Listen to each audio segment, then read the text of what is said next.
दुर्घटना की नहीं, बल्कि व्यवस्था, शक्ति और संघर्ष के बीच पिसते एक आम आदमी की दास्तां है। आइए इस घटनाक्रम को विस्तार से समझते हैं। व्यवस्था की जद्दोजहद और रसूख का साया। साकेत के पिता प्रेम, जो एक सीधे साधे और मेहनती व्यक्ति हैं, उनके साथ हुए इस हादसे ने पूरे क्षेत्र को आक्रोश से भर दिया है। आरोपी राघव और विक्की के घर पर लगातार छापेमारी हो रही है, लेकिन वे अब भी पुलिस की गिरफ्त से बाहर हैं। जनता के मन में ये सवाल गहराता जा रहा है कि क्या प्रकाश धारीवाल और विनोद धारीवाल जैसे प्रभावशाली लोगों का हाथ इन अपराधियों के सिर पर है। जब सत्ता और रसूख एक साथ मिल जाते हैं, तो न्याय की डगर अक्सर कठिन हो जाती है। सतयुग अस्पताल, साकेत की प्रतीक्षा और उम्मीद। मंगलवार की वो रात साकेत के लिए किसी युग से कम नहीं थी।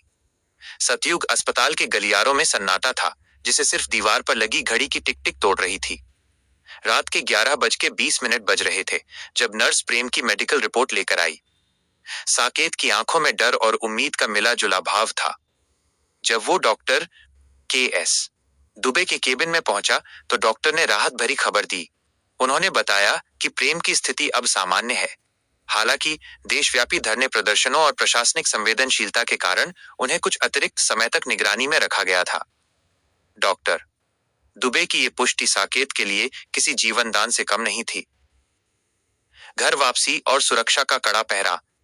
बुधवार की सुबह जब प्रेम को डिस्चार्ज किया गया, तो नजारा किसी वीवीआईपी मूवमेंट जैसा था।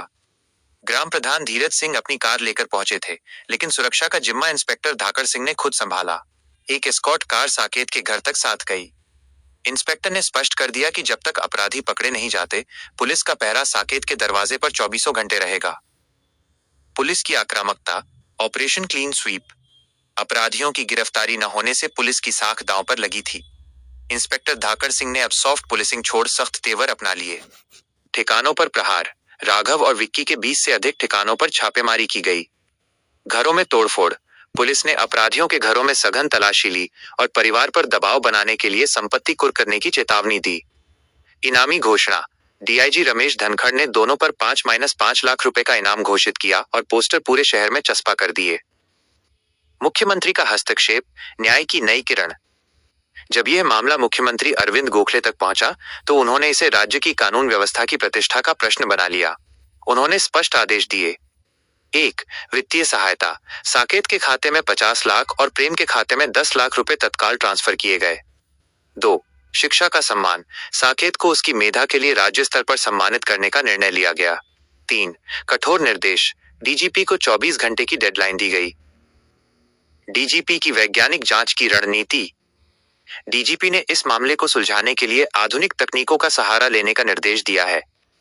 जांच का क्षेत्र, उठाए गए विशेष कदम, फॉरेंसिक, टायर के निशान, ब्रेक के निशान और टक्कर के कोण का विश्लेषण। डिजिटल, अपराधियों के कॉल रिकॉर्ड्स, सोशल मीडिया और ईमेल की 24/7 निगरानी। सर्विलांस, सभी हवाई अड्डों और सीमाओं पर लुकआउट नोटिस जारी। वित्तीय, बैंक खातों, एटीएम और क्रेडिट कार्ड के ट्रांजैक्शन पर रोक। निष्कर्ष, समाज का बढ़ता दबाव। प्रेम के साथ हुआ हादसा अब केवल एक पुलिस केस नहीं रह गया है। ये अमीर बनाम गरीब और योग्यता बनाम रसूख की लड़ाई बन चुका है। साकेत की आंखों में अब भी अपने पिता के लिए चिंता है, लेकिन सरकारी सक्रियता ने उसे न्याय की उम्मीद दी है। अपराधी चाहे जितने भी शक्तिशाली हों, जब प्रशासन और समाज एक साथ खड़े हो जाते हैं, तो कानून के हाथ लंबे हो ही जाते हैं। क्या राघव और विक्की इस चक्रव्यूह से बच पाएंगे? क्या साकेत के संघर्ष को अंतिम न्याय मिलेगा? आगे क्या होगा, जानने के लिए जुड़े रहिए हमारे साथ नॉवेल वर्ल्ड इंडिया पर।